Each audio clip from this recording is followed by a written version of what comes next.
Chers toutes et toutes de la communauté chrétienne, bonsoir et bienvenue sur Agapo Presse, le média de l'épouse. Vous êtes dans Une histoire, un témoignage. Je suis votre humble serviteur, le frère Serge Huga. C'est le Seigneur Jésus-Christ qui déclarait concernant la mort de Lazare: « Ne t'ai-je pas dit que si tu crois, tu verras la gloire de Dieu ?» Eh bien, l'on pourrait croire que c'est le fait de l'histoire, pourtant non. Cette portion d'écriture demeure d'actualité aujourd'hui et est même devenue lumière pour beaucoup d'entre nous et nous amène à prendre position pour la parole. Mais bien aimé, mourir relève du naturel, mais revenir à la vie bien après la mort relève du surnaturel.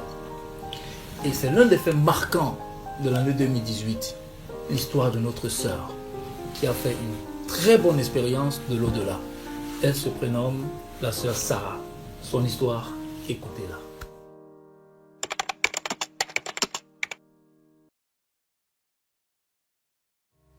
Que le Seigneur vous bénisse. Je suis le frère Alec Inkela. Je suis pasteur à Gospel Tabernacle, Orléans. C'est une église qui a été fondée par le pasteur Arthur Mosaka. Nous sommes ici à Paris. Nous voulons juste vous donner un témoignage qui, par la grâce de Dieu, nous espérons que ça va édifier quelqu'un. C'était le 2 novembre, non, disons la nuit du 1er au 2 novembre de l'année 2018. Alors quelque chose est arrivé ici dans notre maison et tout allait bien et subitement la nuit, donc mon épouse Sarah commençait à se plaindre du mal de tête et qu'elle avait très mal, qu'il fallait prier pour elle. Nous avions prié, mais bon, après j'ai remarqué qu'elle commençait à perdre ou la sensibilité, en fait son bras gauche plutôt, qui commençait à devenir un peu raide et tout. Et du coup, elle avait presque perdu connaissance. J'avais appelé les pompiers, ils sont arrivés et puis on l'amènera à l'hôpital.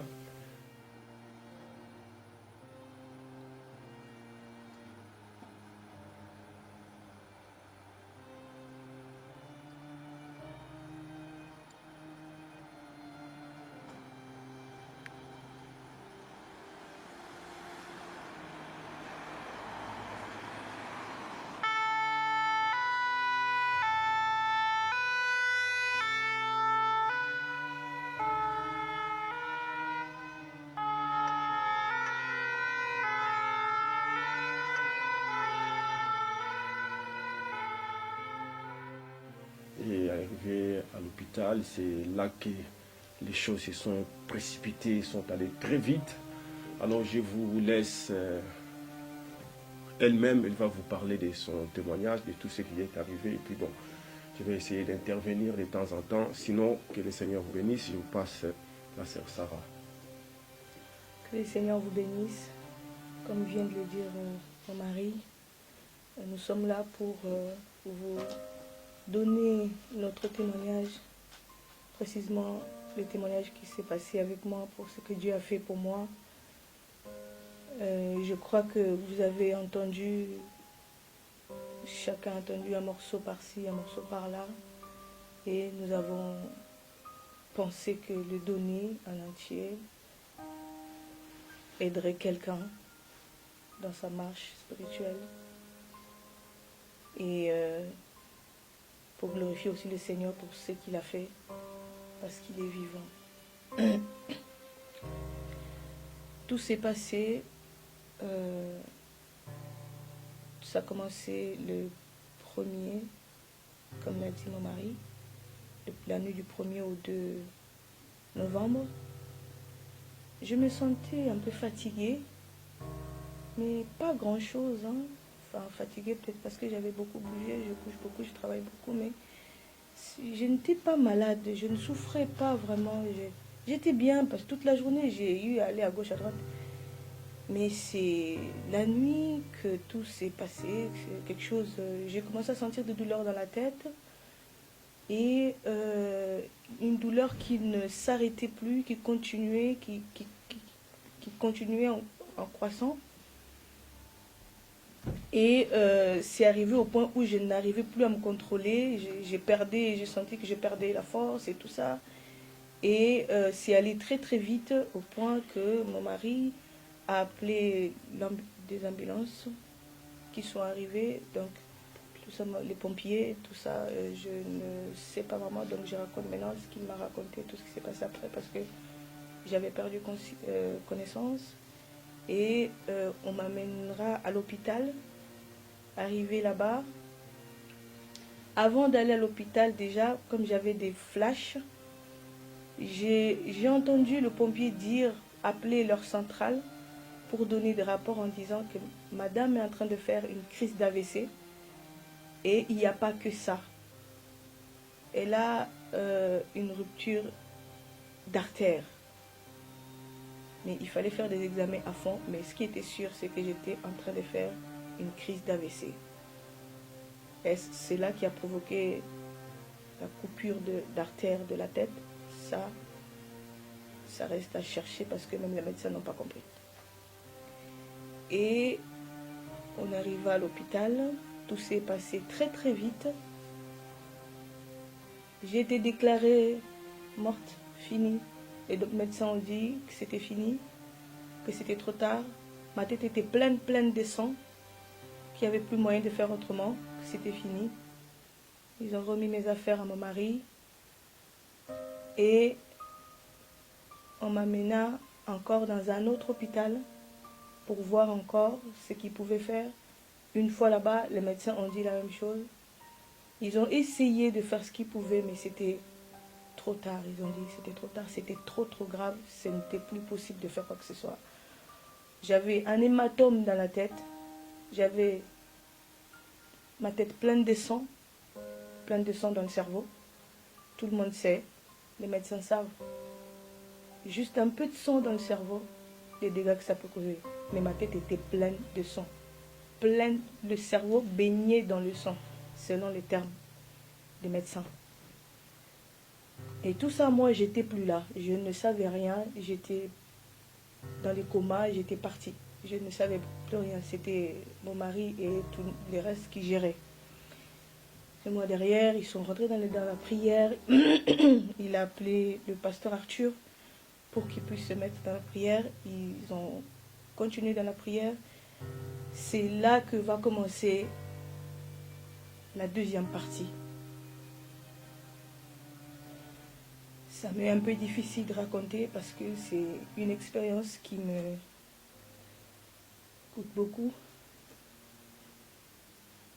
Mais je vais faire un effort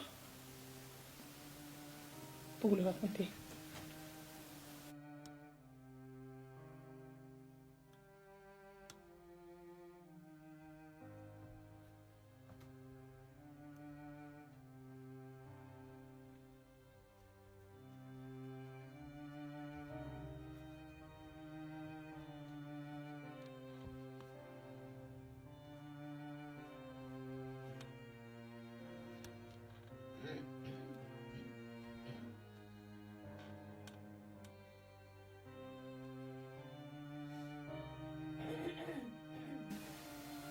Ce que moi j'avais remarqué, tout ce qui s'est passé après que j'ai raconté là, je ne savais pas.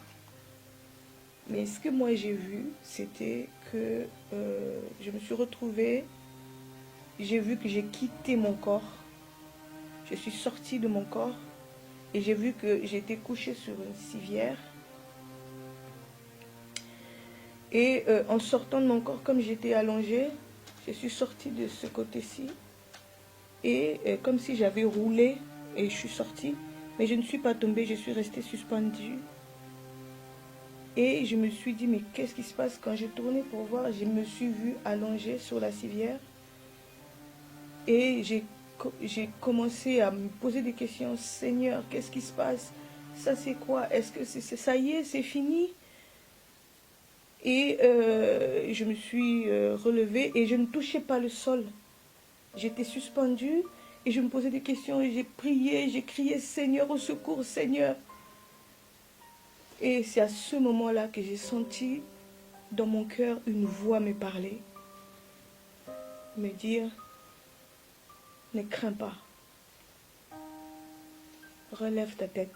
Regarde la lumière qui se trouve à ta droite. C'était une voix vraiment audible, une voix forte. Et ça m'a redonné courage. J'ai relevé la tête vers mon côté droit. C'est là que j'ai aperçu cette lumière.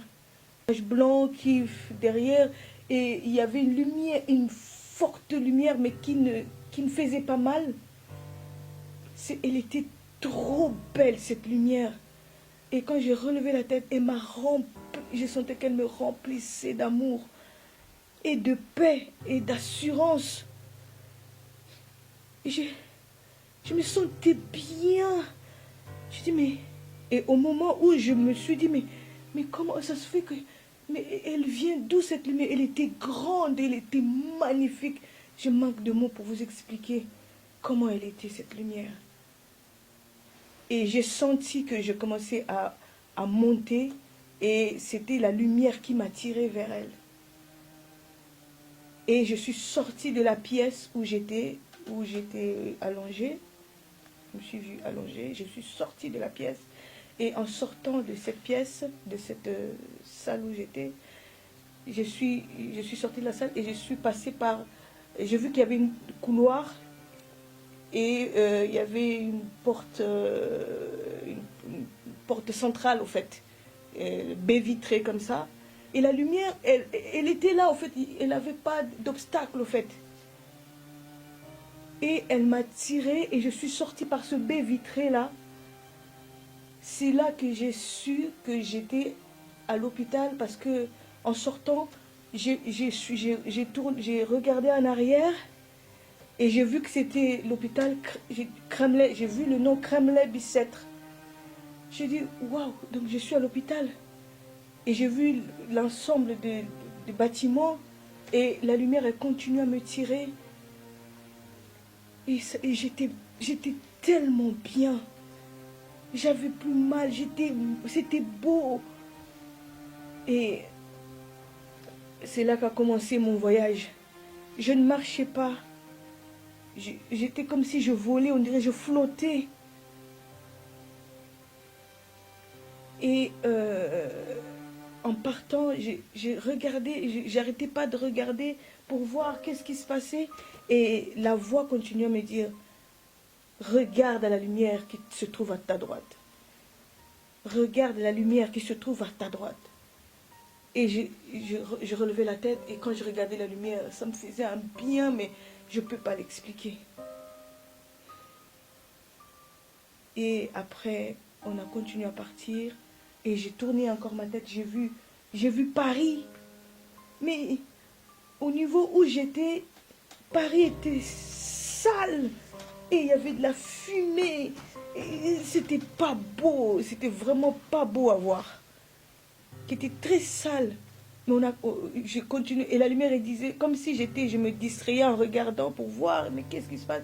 Et à chaque fois, je faisais ça, la lumière, la voix me disait, relève la tête. Regarde la lumière qui se trouve à ta droite. Et je relevais à chaque fois la tête. On a continué jusqu'à, j'ai reconnu qu'on était arrivé. J'ai reconnu la ville d'Épinay. Là, je l'ai vraiment reconnu. J'ai dit, mais on est vers l'église. Mais c'est Épinay. Et on est arrivé jusque vers le parking de l'église. Et on est arrivé à Shalom Tabernacle.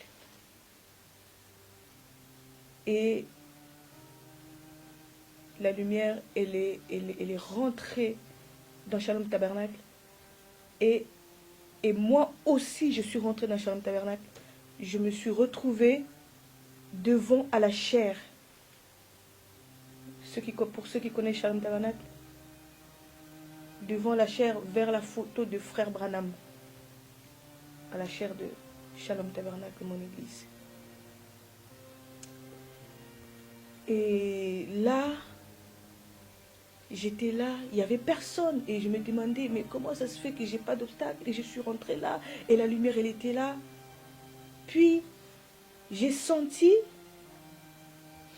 que la voix qui me parlait à l'intérieur, Elle ne me parlait plus à l'intérieur, mais je la sentais à l'extérieur, toujours vers mon côté droit. Et j'ai senti qu'il y avait quelqu'un qui me parlait, mais avec la même voix qui me parlait dans mon cœur. J'ai dit, mais attends, qu'est-ce qui se passe? Et je voulais me tourner pour voir qui était là. Je n'arrivais pas à me tourner vers ce côté droit. En fait, je sentais une présence, mais la voix était la même. Après ça, la voix, elle m'a parlé, donc je vais vous parler de certains détails. Elle a continué à parler, mais elle parlait chez cette présence, cet homme, je dirais cet homme ou cet ange qui était là quand je suis arrivée à l'église. Et tout de suite, après, on a fait un petit moment à l'église, puis la lumière elle est ressortie en m'amenant avec elle, parce que c'est elle qui m'a tirée au fait. Il y avait une force qui m'a tirée. Mais j'étais là, c'était elle qui faisait tout. Et on est parti, on est sorti de l'église, pas par les portes. On a traversé le mur, on est sorti par le toit, on est parti. Mais la présence de l'homme là était toujours là. Et à chaque fois qu'il me parlait, je me sentais bien. En fait, j'avais envie qu'il continue à parler. Et sa voix n'était pas étrange, sa voix était étrange. Et je disais, mais il n'est pas étranger à moi. Je connais, je sens que je le connais. Je le connaissais. C'était pas quelqu'un que je connaissais pas. Je sentais que c'était quelqu'un que je connaissais. Et à chaque fois, il parlait. Il me faisait un bien. J'avais envie qu'il continue à parler. Et on a continué à voyager. C'est là qu'a commencé le vrai voyage. On est sorti, j'ai vu vraiment, on est sorti de Shalom. Voilà, Shalom est resté en bas, on est parti. On a continué à avancer. Et cette lumière, elle était toujours là, à ma droite. Elle était toujours là, on a continué et tout. Et j'avais certaines questions que quand je posais ou quand je parlais, la voix me répondait, on conversait, mais j'arrivais pas à tourner pour voir le côté où, pour voir qui était là. J'arrivais pas, j'étais comme bloquée de ce côté-là. On dirait que la voix m'empêchait de le voir. C'est comme ça qu'on a continué, puis on est parti. On a fait un bon moment de voyage. Puis j'ai vu qu'on s'éloignait, on s'est vraiment éloigné, tout ça. On a quitté l'atmosphère, on est parti. Mais les routes qu'on avait prises, franchement, si il n'y avait pas la lumière ou la voix, personne ne peut aller par là et rester, et connaître la voie, quoi, connaître la route ou rester en vie, ou je ne sais pas, mais vraiment il faut que tu sois conduit par là.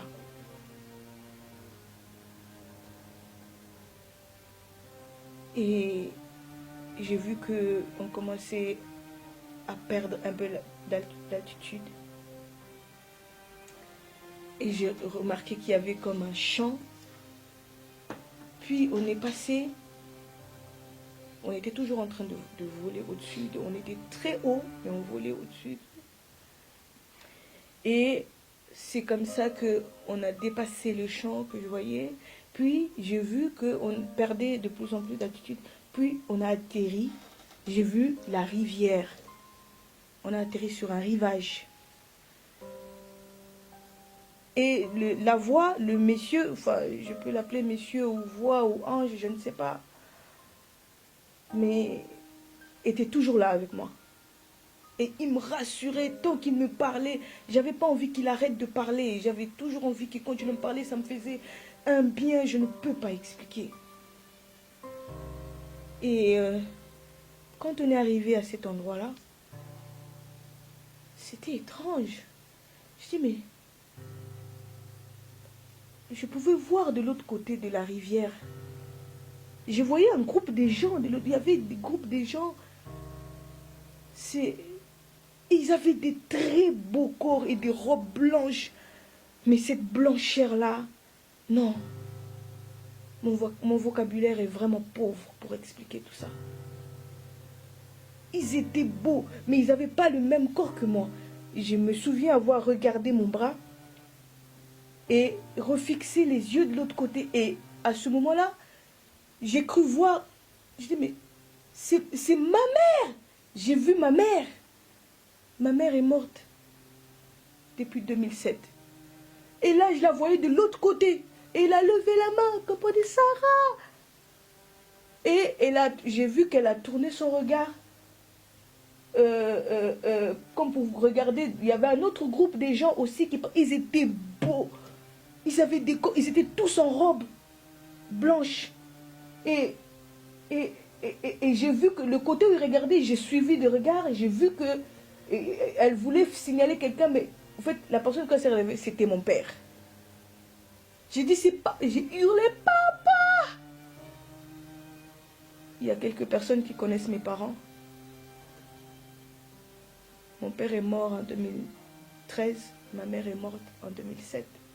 Mais ils étaient là-bas, ils étaient là, je les ai vus ensemble, de l'autre côté de cette rivière-là. Ils étaient beaux, ils avaient tous ceux qui étaient de ce côté-là, ils avaient tous les mêmes corps et les mêmes robes. Et j'ai encore regardé mon corps parce que ça ne se ressemblait pas. J'ai demandé à la voix, mais c'est où le mien? C'est où mon corps à moi? Pourquoi je n'ai pas le corps comme eux là-bas? Et la voix me dira, si tu veux ce corps-là, pour avoir ce corps-là, tu dois traverser la rivière. Ne crains pas, je vais t'aider à traverser.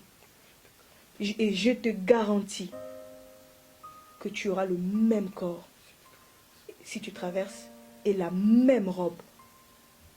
Et à ce moment-là, j'ai senti quelque chose, une des citations de Frère Branham. Dans mon cœur, j'ai directement répondu, j'ai dit nous, Frère Branham nous a enseigné que traverser la rivière, c'est la mort. Et j'ai senti la voix sourire, rire. Il a fait un petit sourire, donc il a ri. Après, il m'a dit, après j'entends la voix me dire, tu connais la vérité. Maintenant, veux-tu traverser? J'ai dit non. Je lui ai répondu un non franc. J'ai dit non.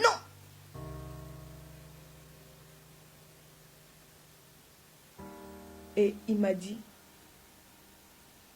ok, alors retourne d'où tu viens. Et pendant ce temps, on était là sur le rivage, je voyais des gens qui traversaient. Les gens nous passaient là, passaient devant, rentraient sur la rivière, passaient sur la rivière, arrivaient au milieu, leur corps changeait. Et leur corps, avant d'atteindre l'autre rive, leur corps changeait et ils avaient des corps comme de l'autre côté. Et les gens passaient, au dernier moment, il y a eu 2 personnes qui sont passées parce que je les ai suivis de regard jusqu'à ce qu'ils sont rentrés dans l'eau et ils sont arrivés jusque dans la rivière. Et j'ai vu que leur corps s'est transformé et je voulais tellement voir la même chose qu'eux. Mais la condition, c'était qu'il fallait que je traverse. Et moi, j'ai dit non. Et quand la voix m'a dit de retourner d'où je venais, je vous épargne certains détails, comme je l'ai dit tout à l'heure. J'ai senti une force me tirer vers l'arrière, comme pour me ramener. Mais pendant ce temps-là, juste le temps, pour revenir encore un petit peu, avant qu'il me dise que je lui dise non, je lui ai dit non, et il m'a dit, il faut que alors dans ce cas, il faut que tu rentres d'où tu viens. J'ai entendu la voix de mon mari m'appeler et hurler, Sarah, reviens dans ce corps, au nom de Jésus, reviens dans ce corps. Sarah, reviens, je suis là, tu dois revenir, reviens. Et du coup, avec le nom que j'avais dit et tout, et lui m'a dit, retourne d'où tu viens. Et la force s'est mise à me tirer. Mais parce que moi, je ne voulais pas partir tout de suite. Je voulais rester un peu là parce que l'endroit était tellement magnifique et je me sentais bien avec cette lumière. Et lui qui me parlait et j'étais trop bien. J'étais mieux que quand j'étais ici, de l'autre côté, avant le voyage. Mais je ne sais pas comment j'ai senti qu'on m'a tiré, la force elle m'a tiré, je suis revenue, mais très très vite. Quand je suis partie, c'était pas aussi vite que ça. Mais c'était très rapide que j'ai fait le retour. Je suis retournée et jusqu'à ce que j'ai revu Paris, j'ai revu l'hôpital. J'ai dit, je suis arrivée, j'ai vu comme les Bicêtre. Et je suis rentrée dans la partie principale. Et je suis rentrée dans la pièce où se trouvait mon corps. Et je suis revenue tellement avec... C'était énergique, c'était vraiment très fort. Que à l'arrivée, j'ai trouvé que je suis revenue dans mon corps avec... Parce que j'ai trouvé que, à ce moment-là, quand je suis revenue, j'ai trouvé Frère Alain penché sur moi en train de prier très fort. Et moi, j'ai cru que j'allais me taper contre lui parce que je suis arrivée comme ça et lui, il était penché sur moi. J'allais me taper. Mais non, mais je suis revenue dans mon corps. Donc, je suis passée à travers et je suis rentrée directement dans mon corps et je voulais l'attraper. Je croyais qu'il me voyait, qu'il m'a vu revenir. Et c'est après que je lui ai posé la question, mais qu'est-ce que tu as remarqué et tout ça que au retour, toi, tu m'as dit que... Ok, donc voilà un peu son expérience. Que le Seigneur vous bénisse. En fait, c'était le soir de ce jour-là, le vendredi 2 novembre. C'était entre 19h ou je ne me rappelle plus, mais c'était le soir en fait. Et nous l'avons trouvé parce qu'il était branché de partout, beaucoup d'appareils. Il était dans la salle de réveil. Et nous sommes entrés parce que j'étais accompagné de son oncle qui est aux États-Unis, qui s'appelle Thierry Mutombo. On est arrivé, nous avions posé la question au médecin. Et le médecin nous a dit que, il est là, ils ont fait tout ce qu'ils pouvaient faire, mais c'est à elle de réagir. Bon, je l'ai appelée Sarah. Elle ne réagissait pas. Sarah ne réagissait pas. Alors j'ai dit à son frère, à son oncle, nous allons prier. On a commencé à prier, à chanter, on a chanté. Il y avait beaucoup de malades, on chantait, on priait, on chantait. Et je l'appelais, mais il ne réagissait pas.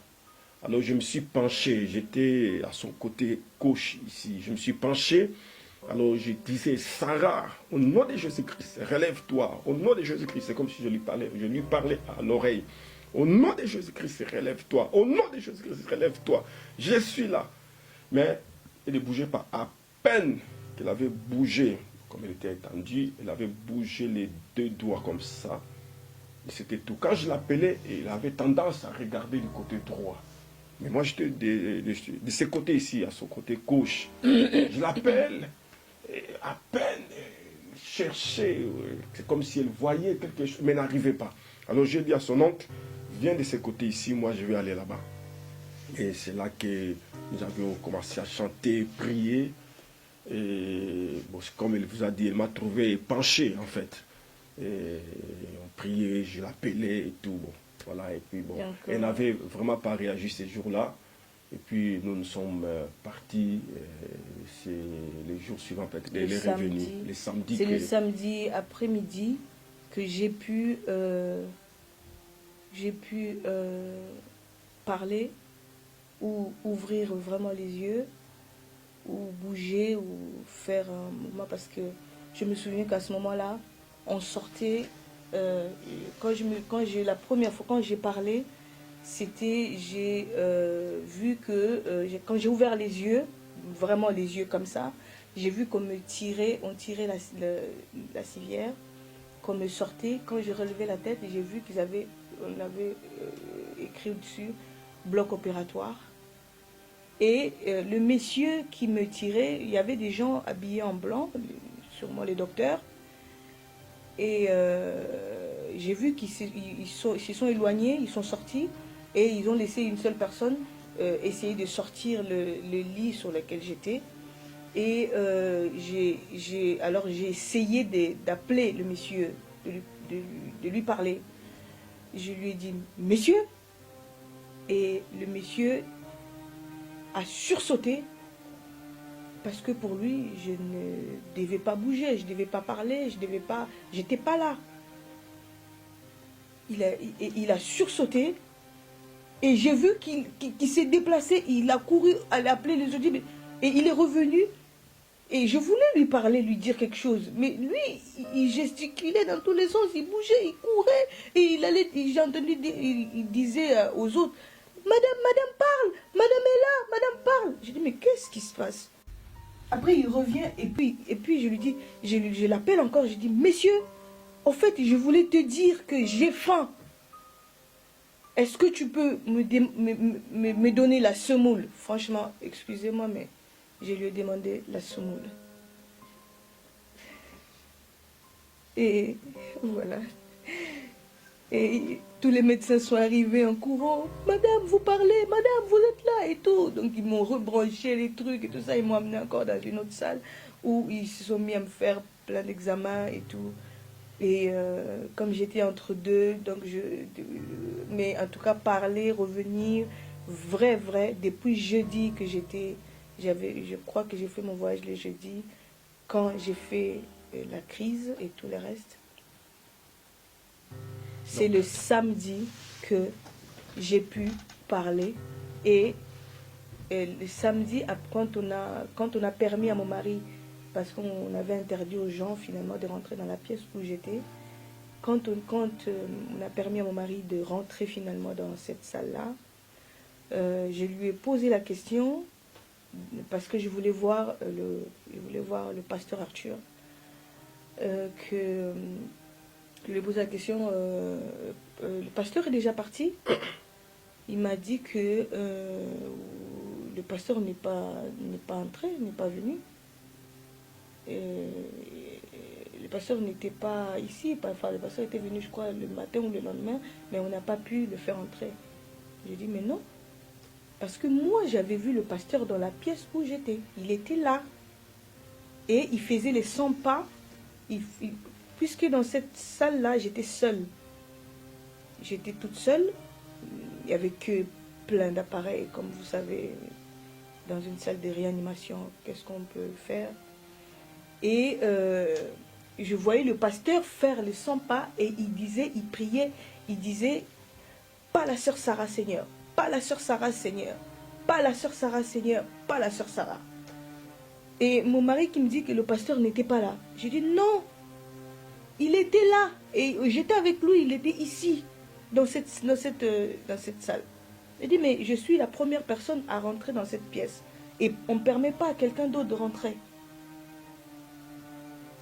Donc en fait c'est ça, c'était le 3, le samedi. Donc je suis arrivé, bon, il commençait à peine à parler. Bon, il me posera la question, est-ce que le pasteur était venu ici?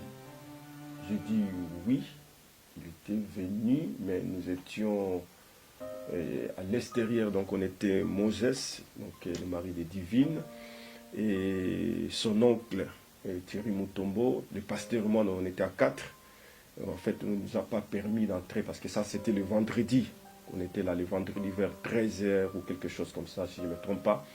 Mais on ne nous a pas permis d'entrer parce qu'elle était au scanner ou quelque chose comme ça.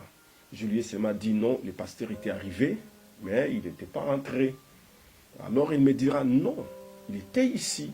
Parce que moi je l'ai vu ici, il faisait des tours, des 100 pas pour dire que non, pas la sœur Sarah, pas la sœur Sarah, pas la sœur Sarah. Donc, je me rappelle ce jour-là, j'avais reçu un texto de frère Alain Kinkela, le mari de la sœur Sarah. Et quand je me suis réveillé, j'ai trouvé les textos. Et la sœur Sarah avait déjà fait sa crise. Et je suis allé pour prier, mais je me sentais pas conduit à prier comme d'habitude. Je commençais seulement à faire des 100 pas et à crier au Seigneur, pas la sœur Sarah, pas la sœur Sarah, pas la sœur Sarah. Et puis finalement, je suis allé à l'hôpital. Et quand je suis arrivé à l'hôpital, on n'a pas voulu me faire rentrer parce que elle était dans un état... on m'a dit qu'on ne peut pas me faire rentrer. Donc je ne suis pas rentré. Je suis seulement parti. Et pendant tout ce week-end-là, je disais seulement au Seigneur, pas la sœur Sarah, pas la sœur Sarah. C'est tout ce que j'ai dit. Voilà un peu ce qui s'est passé.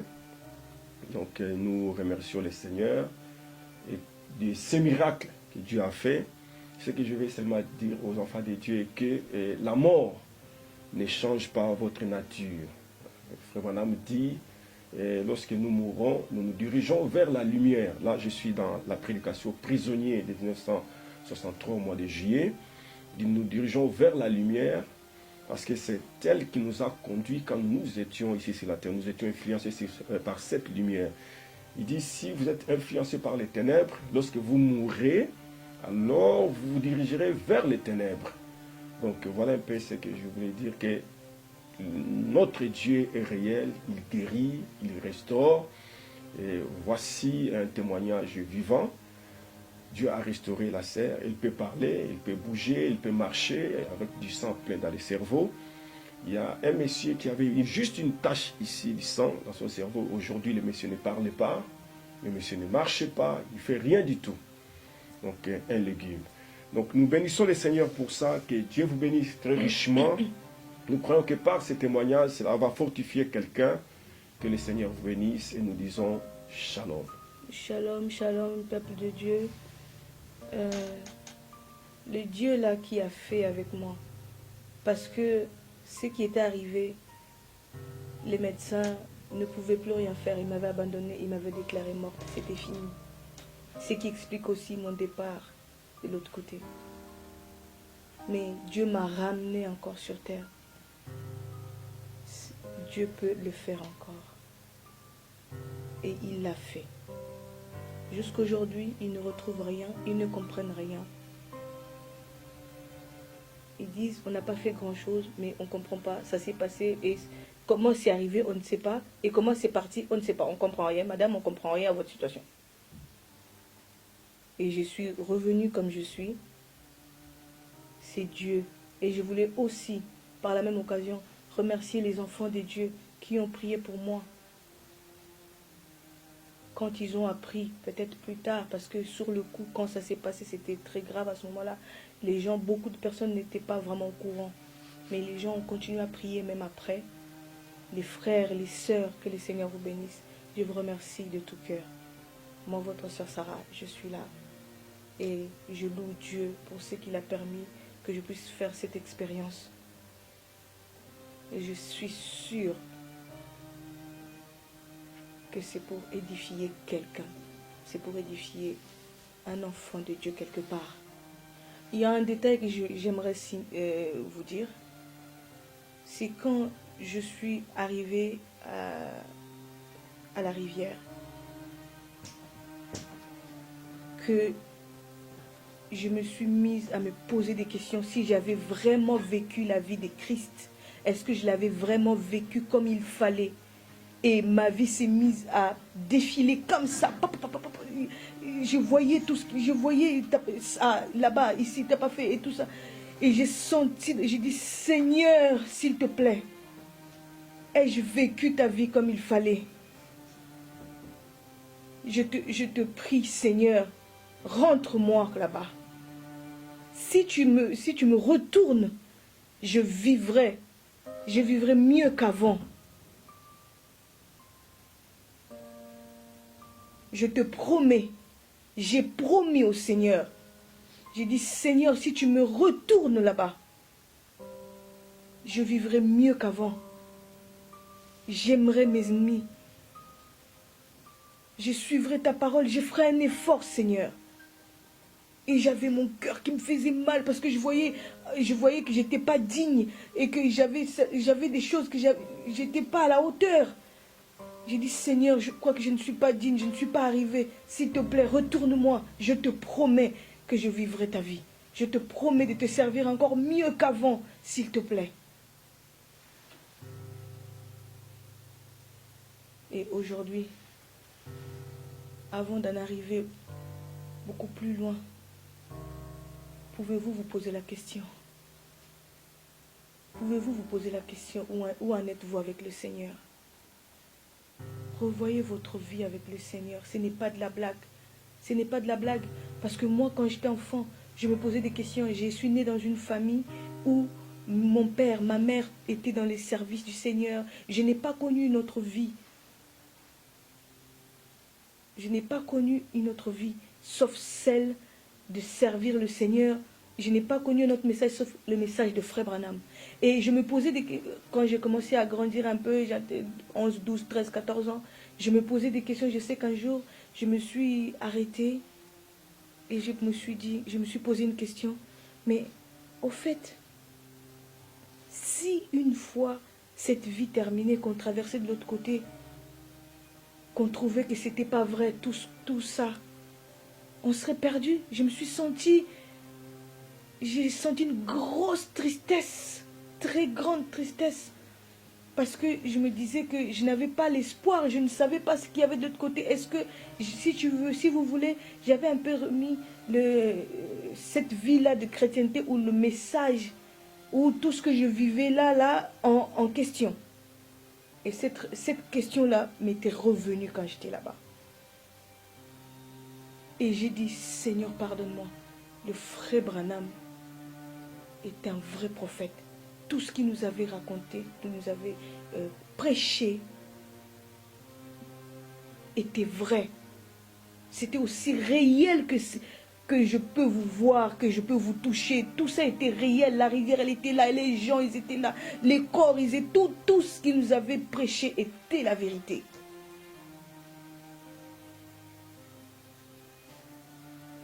Il est plus tard que nous le pensions. Si aujourd'hui la mort ne vient pas, le Seigneur peut venir. Sommes-nous prêts? Sommes-nous prêts pour le rencontrer? Il m'a ramené ici. Sûrement, il n'a pas encore fini avec moi.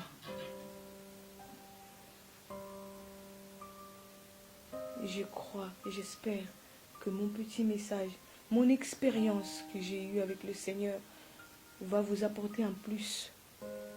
Frères, sœurs, grands comme petits, le message, ce n'est pas de la blague. Le frère Branham, ce n'est pas des discussions. C'est un vrai prophète de Dieu et ce qu'il a dit, c'est la vérité. Et quand j'étais de l'autre côté, quand cette question, mais c'est la question que je me suis dit, mais comment cette question, j'étais petite. Mais là, la question elle m'est revenue en me disant, tu vois, tu n'es pas perdu et tu ne seras pas perdu. Parce que ce qu'on vous a prêché par Frère Branham était la vérité. J'ai crié, Seigneur, pardonne-moi. Frère Branham était un vrai prophète. Ce qu'il avait dit, c'est la vérité. Voilà.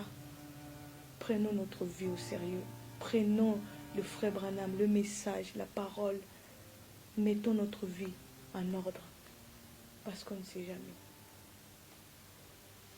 Que le Seigneur vous bénisse.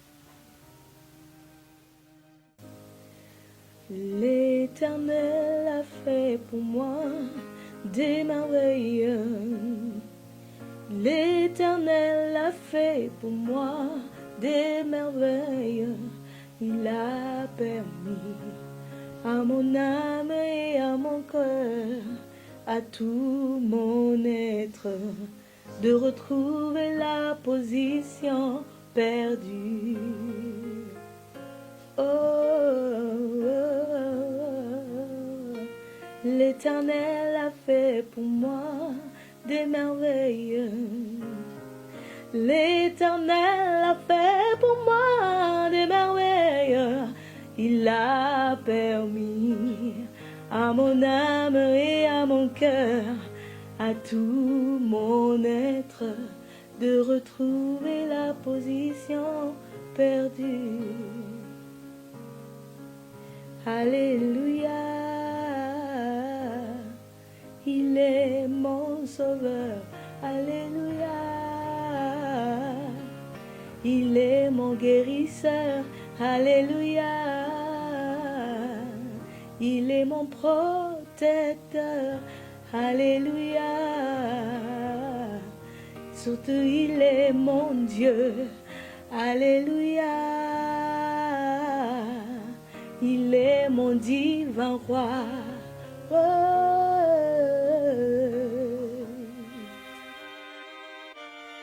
La foi produit les témoignages et les témoignages produisent la foi. Rachetons le temps. Mais bien aimé, il est écrit, si ce n'est pas l'enlèvement, c'est la mort qui frappera à notre porte. Vous serez seul face à votre destin. Sachez une chose, l'avenir, ça se prépare ici et maintenant. Je suis votre humble frère Serge. Restez connectés sur Agapao Press. Shalom.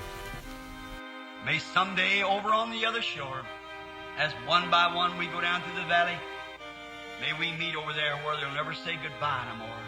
Fais qu'un jour, là-bas sur l'autre rive, car un à un nous traversons la vallée, fais que nous nous retrouvions là-bas où on ne se dira plus jamais adieu.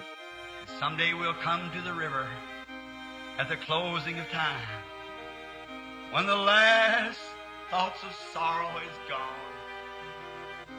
There'll be somebody waiting that'll show us the way. Well, I won't have to cross Jordan alone. Un jour, nous arriverons au fleuve, quand le temps touchera sa fin, quand les dernières pensées de tristesse auront disparu. Quelqu'un nous attendra là-bas pour nous indiquer le chemin. Je n'aurai pas à traverser le Jourdain tout seul.